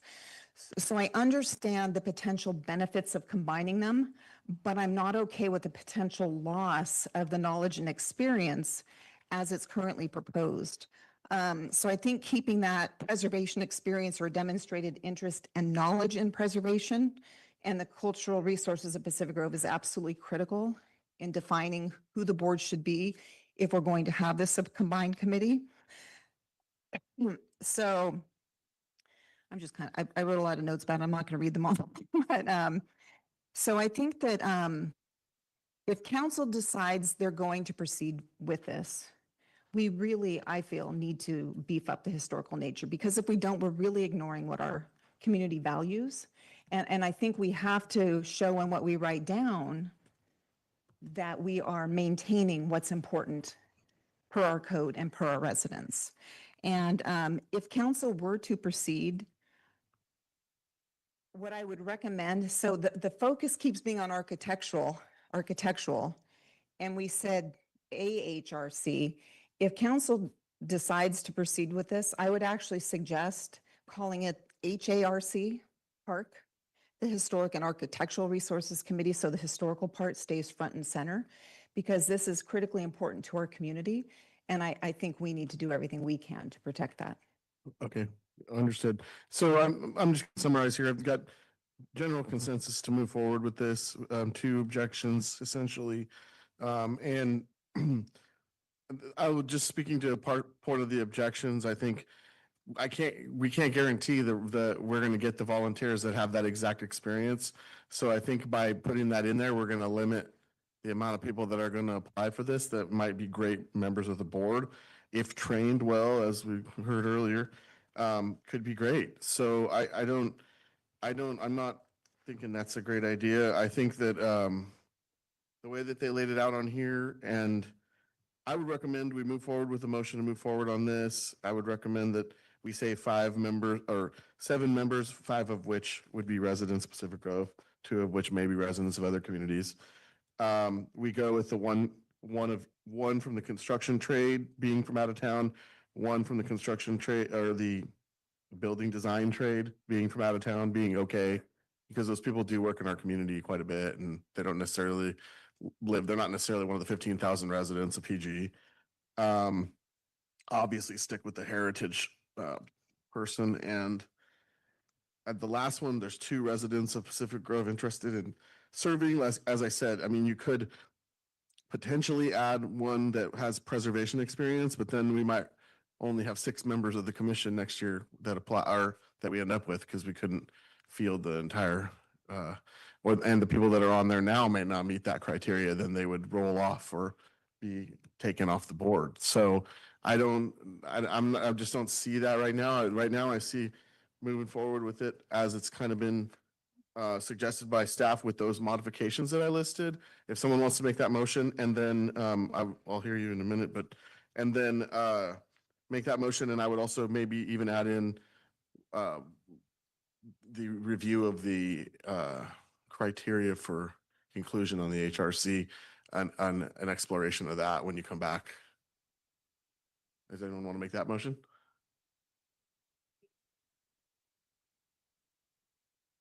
May we ask Mr. Biggs what he's written down so it's captured so we know what he's going to go forward with if we vote? Oh, sure. If he's right, are you writing it down?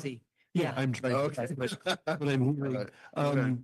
Mr. Mayor, based on what you just said, it looks like you would like to move along with staff's recommendations, subject to one member each from the construction and the design category would allow them to be from out of Pacific Grove.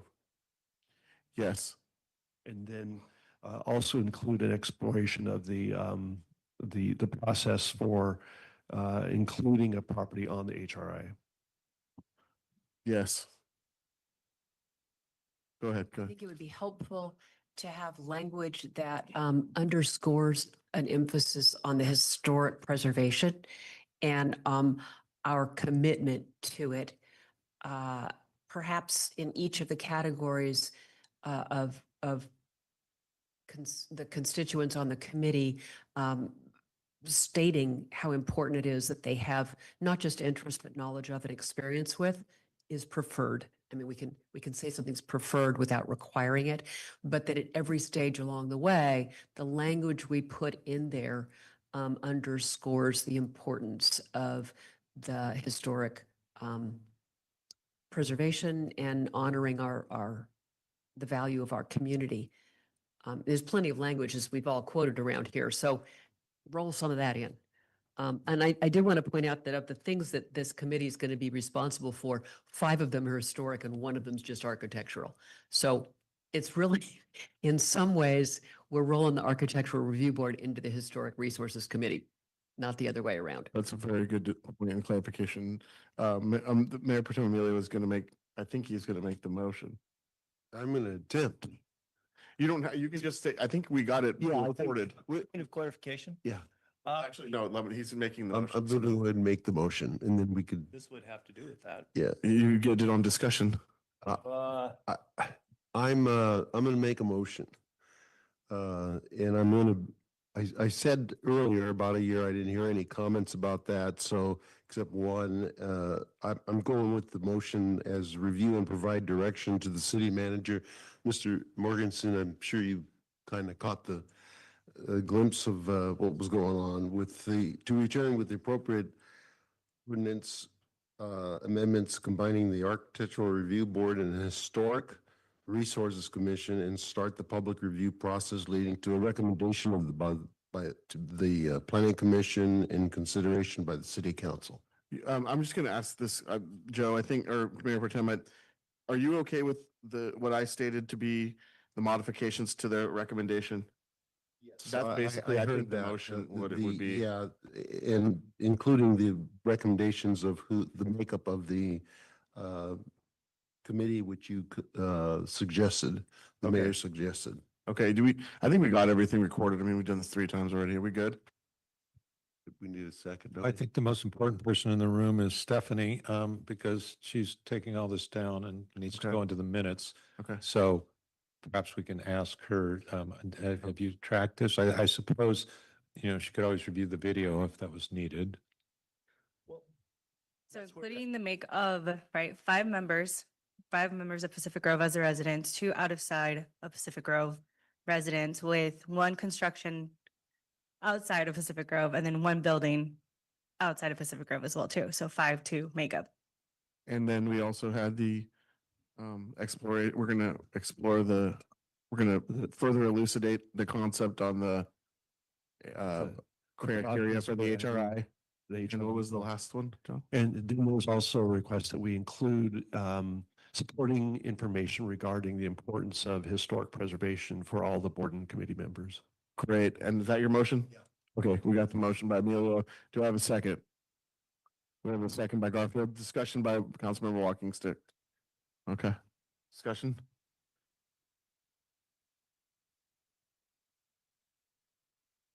I was going to make a friendly amendment about the language, and it may not be appropriate for this item, so you can tell me if it is or not, because I know this is about the makeup, but I had proposed the possibility of, as part of that, redefining it, the Historic and Architectural Resources Commission. So that might be something for a later date, because I know this item is specifically about the makeup, but I'm throwing that in there in case that friendly amendment would apply. And so I'll ask the maker of the motion, do you accept the amendment of reversing the title? What title Was it? Instead of AHRC, HARC, so Historic and Architectural Resources Commission. Yeah, I'm okay with that. Is the seconder okay with that?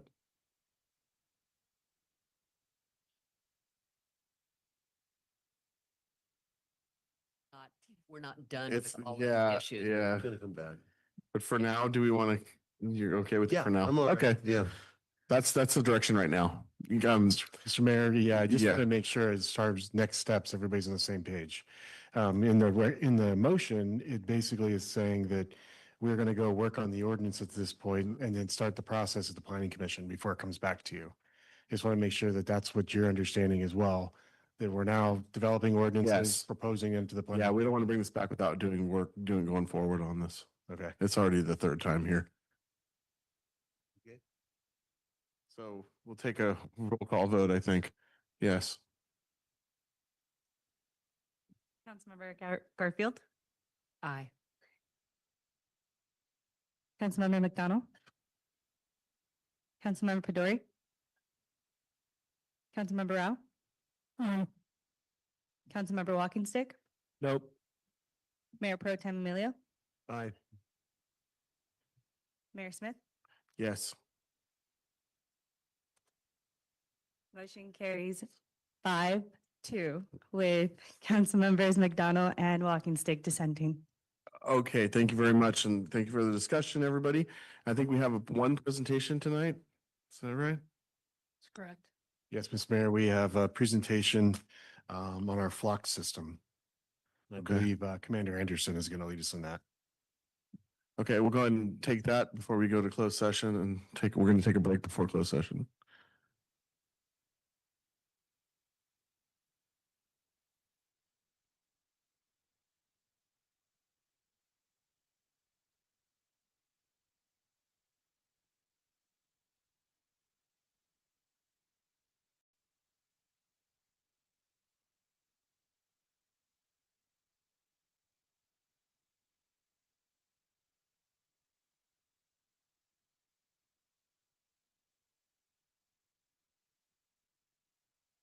Good evening, Honorable Mayor and council members. This is just a brief update on the Department Flock Safety Program. The City of Pacific Grove entered into a contract with Flock Safety approved by the City Council in March of 2023 to enhance the community safety through technology-based solution. Flock Works, it is a public safety tool that captures vehicle license plate data and other limited information to support law enforcement investigations. It does not use facial recognition or capture personal identifying information. The system helps identify vehicles connected to criminal activity or community safety concerns. The Pacific Grove Police Department uses the Flock data strictly to enforce laws, investigate crime, and improve response times. All system access requires a valid reason. It is policy driven, logged, and audited every 30 days for accountability and transparency. Prohibited uses include immigration enforcement, traffic enforcement, harassment, or intimidation used basically solely on protected classes, and personal use. In regards to sharing, data is shared only with approved local law enforcement partners within our jurisdictional area of responsibility, as determined by the Chief of Police. Data is not shared with immigration enforcement or federal law enforcement, nor with any other unauthorized entities. Current organizations granted access are California Highway Patrol, California State Parks, Capitola PD, Carmel PD, Marina PD, Monterey PD, Monterey County SO, Monterey County District Attorney's Office, Salinas PD, San City PD, Santa Cruz PD, Seaside PD, and Watsonville PD. To date, according to Flock representatives, Flock has not been served with a search warrant by a federal law enforcement agency for its data. Why we share? Crime does not stop at city borders. Sharing information with nearby agency helps track suspects and vehicles involved in regional crimes. Flock's regional network allows us to collaborate efficiently while maintaining data integrity. and I'm open to any questions. Thank you very much. We're going to have some public comment on this item, so we'll go ahead and take that now. This is the flock presentation. I got iPhone user 2. Good evening, Mayor and Council and City staff. It's Debbie Beck. I'm speaking tonight in strong support of retaining flock cameras and even considering adding more. Over the past few years, we've seen situations not only here in Pacific Grove, but in our surrounding communities where flock cameras have been absolutely instrumental in solving serious crime. When I previously sat on City Council, I shared a story of an elderly woman in Carmel near Ocean Avenue who had been brutally attacked in the early morning hours while standing in front of her home. If it wasn't for flock cameras, that suspect may have never been caught. Investigators were able to identify his vehicle entering and leaving town, and that's what led to his arrest. There was also a multiple fatality shooting in King City at an outdoor event. Through the flock system, authorities learned that the vehicle involved had actually been stolen right here in Pacific Grove. We were not informed of this. It came through the media. I was shocked to learn that it had been stolen out of Pacific Grove.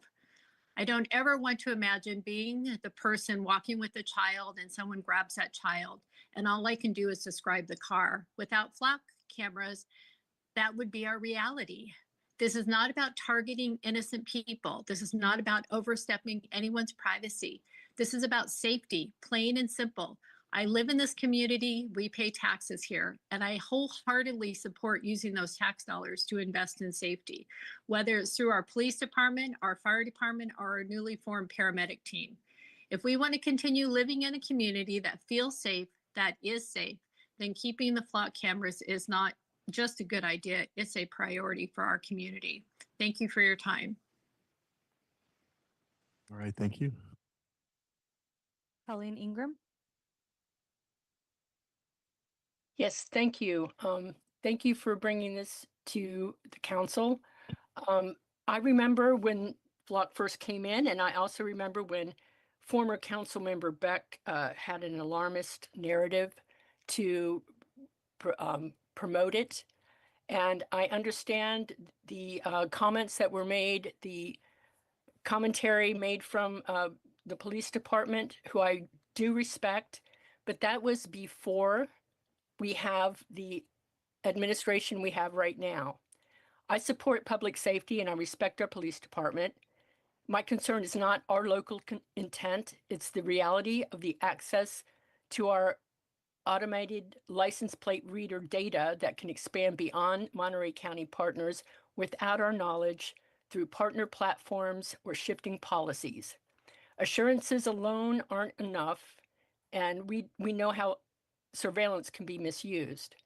The recent partnership of Amazon Ring has also made with Flock will have to be addressed with residents who use it, but I'm asking that we be proactive when it comes to city Flock contract and usage. We're watching federal and cross-agency access happen elsewhere.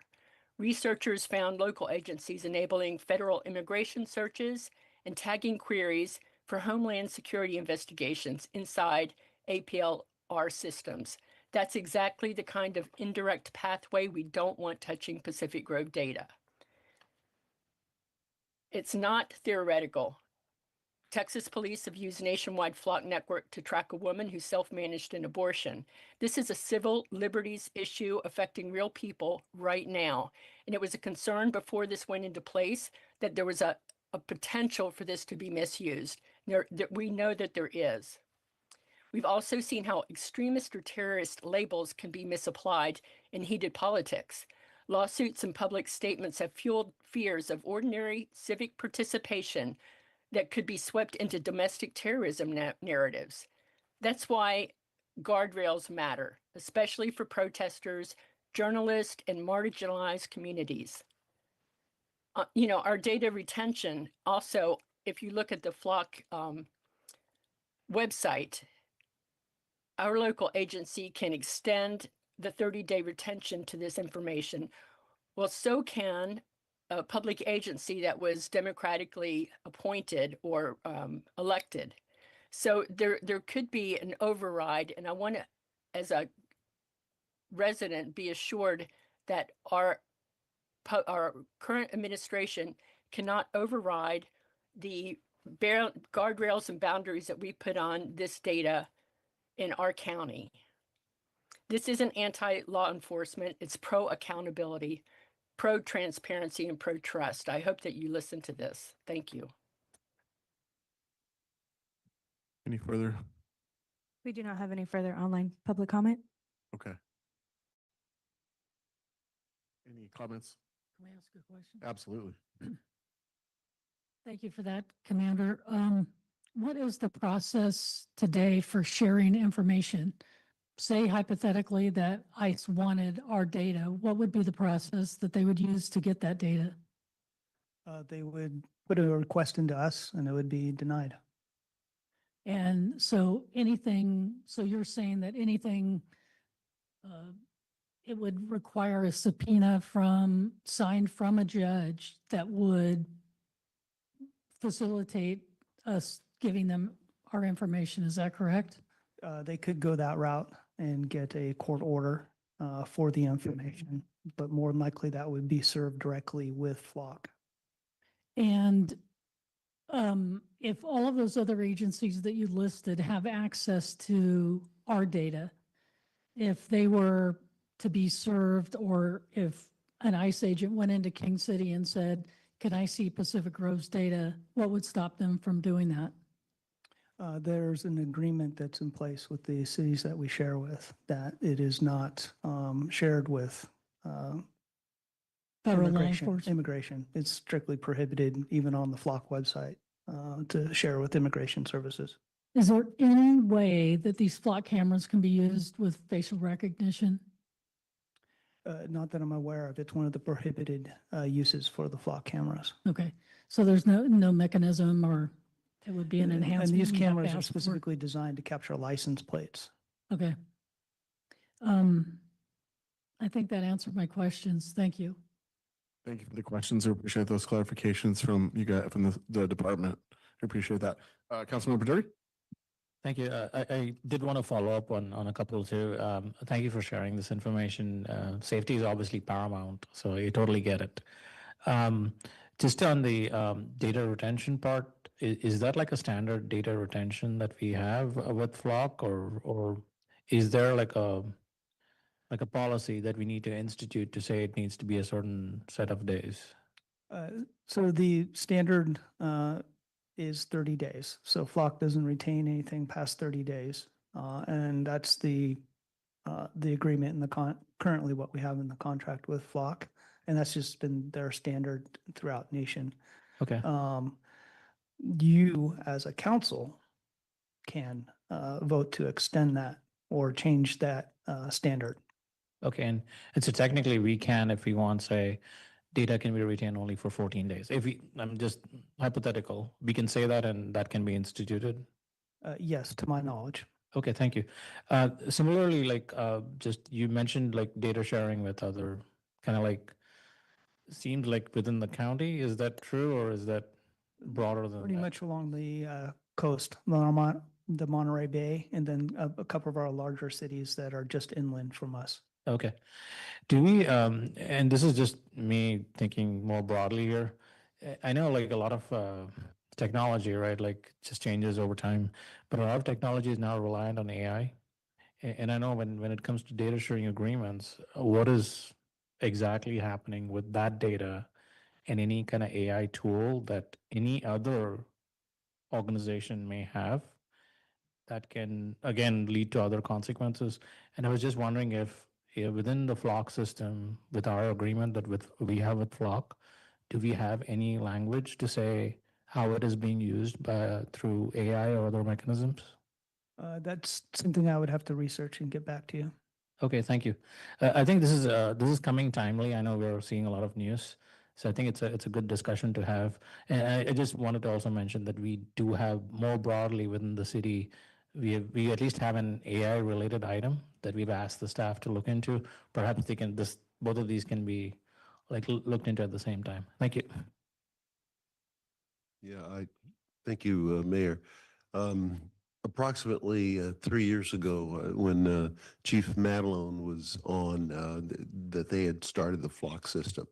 But I was at a conference and I spoke to the flock people that were at this conference, and they knew right away what was going to be happening in PG. And one of the things I always look at is, I think it's important to look at mutual aid, that maybe somebody had an armed robbery, let's say in Carmel, and maybe the city, the cars coming through our town, we should know that, you know. And the flock people that I spoke to was very right on and with you, Commander Anderson, what you just reported. Councilman Garfield? Yeah, thank you. I think we've heard two people speaking about the importance of our citizens feeling safe from two different perspectives. And I think we want all of the citizens in our community to feel safe. So I respect what Flock is doing to give us continuity, to give us insight, to give us tools. But I also would like to ask you to keep an eye on misuses that you might be hearing about. It's a pretty turbulent world right now. And I truly don't trust what they might be doing in Texas with Flock. I'd like to know that you got an eye on it. Yes, and as I mentioned in my presentation, we audit it every 30 days. Just keep your ears open. I'd really appreciate it. Thank you. Thank you very much. Okay, I'm going to go ahead and close out the presentation. Thank you guys for coming in, giving us that. And that concludes the open session item 15A closed session. We're going to take a 10-minute break, and then we'll take that up starting down here and take the public comment. We're going to take a 10-minute break right now. Thank you. Recording stopped.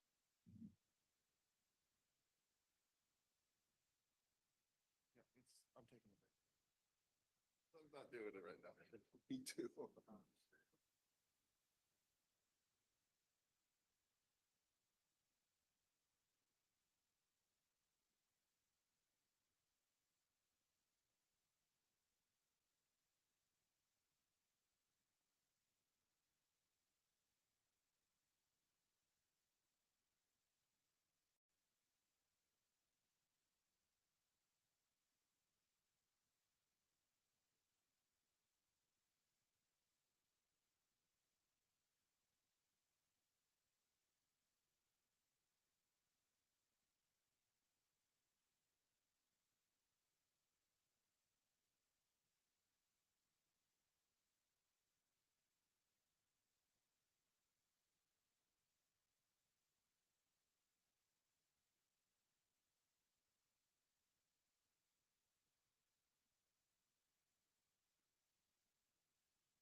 Recording in progress.